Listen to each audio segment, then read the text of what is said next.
ठीक है, सर्वाधिक अनुपात में कौन सी धातु की बात होती है, पाई जाती है? धातु का ही चीज है।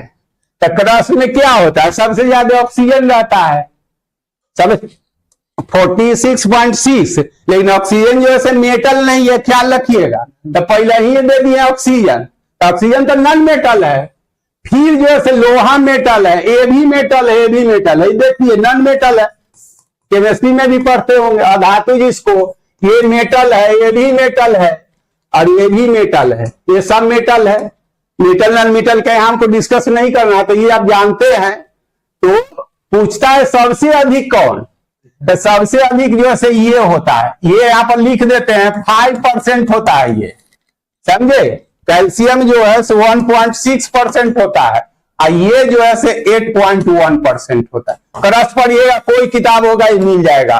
तो यहाँ पर आपको ध्यान देना, धातु नहीं रहता, सीधे रहता है जो कौन सा तत्व पाया जाता है, तब आपका आंसर ये हो जाता है। तो लिखा हुआ है जो क्रस्ट में कौन सी धातु सर्वाधिक है, मेटल तो ये सब है, लेकिन सबसे अधिक ये पाया जाता है। साइंस में आप दूसरा चीज मेटल किसको कहते हैं, नॉन मेटल के, वो दैट इज अलग थी, वो अलग चीज है। यहाँ पर ये बता दिए हैं। ऑक्सीजन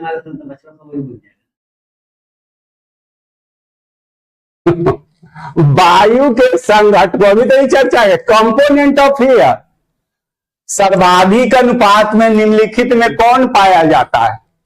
तो वायु के संघटक में क्या देखते हैं? पहला जो है नाइट्रोजन है, 78% होता है।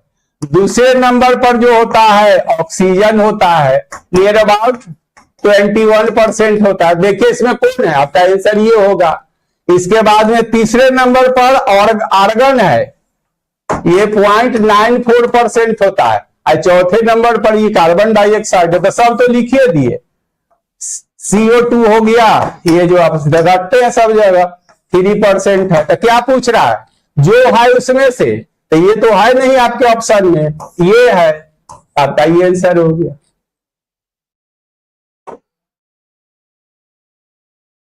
भारतीय मिट्टियों में सर्वाधिक उपजाऊ, मोर एंड मोर फर्टाइल कौन होती है? तो इसका आंसर तो आपका ये हो गया। जान के थोड़ा ट्विस्ट नहीं किया हुआ है।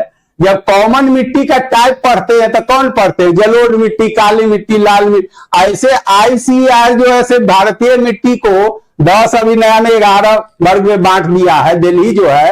लेकिन फर्टिलिटी पॉइंट ऑफ व्यू से, उर्वरकता के दृष्टिकोण से भारतीय लाइनें लिखाते हैं, तो उर्वरकता के दृष्टिकोण से भारतीय मिट्टियों को केवल 4 ही वर्गों में बांटा गया है। वो 4 कौन है, तो जलोढ़ मिट्टी, काली मिट्टी, लाल मिट्टी, लेटेराइट मिट्टी। समझ में आ गया? तो यहां पर काली और लाल कहता है, तो सबसे ज्यादा, तो ये दोनों तो होगा नहीं, ये दोनों तो होगा नहीं, चाहिए था हमको जलोढ़।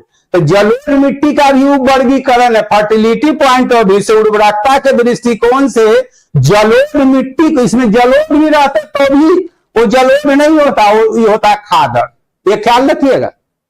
इस पर हम और कुछ बोल रहे हैं।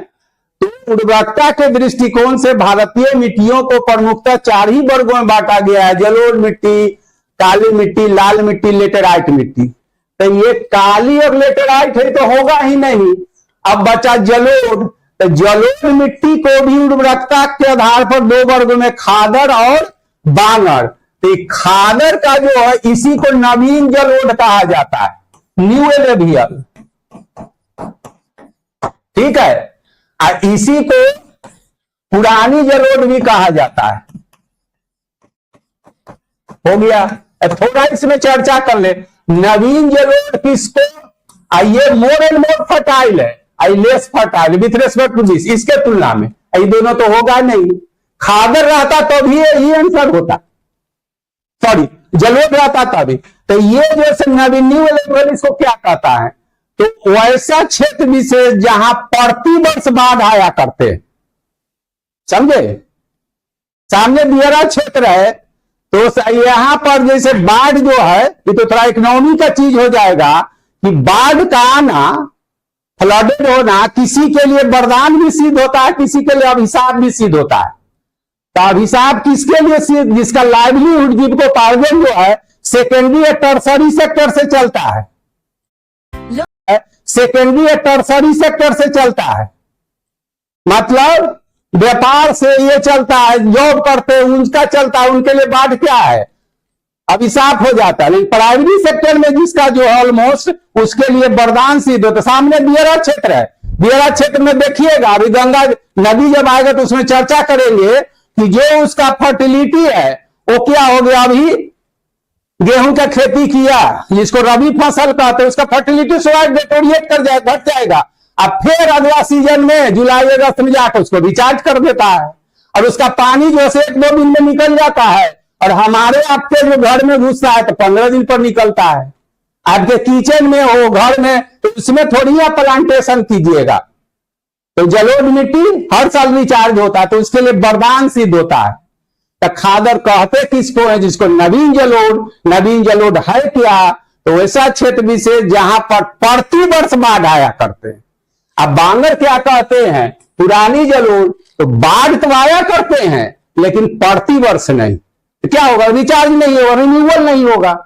तो ये सब अटपटा जनरल चीज आप जानते ही है कि सबसे ज्यादा उपजाऊ जलोढ़, उसके बाद काली, लाल, लेटेराइट, ये सब कुछ इसमें कर दिए हैं। अब आगे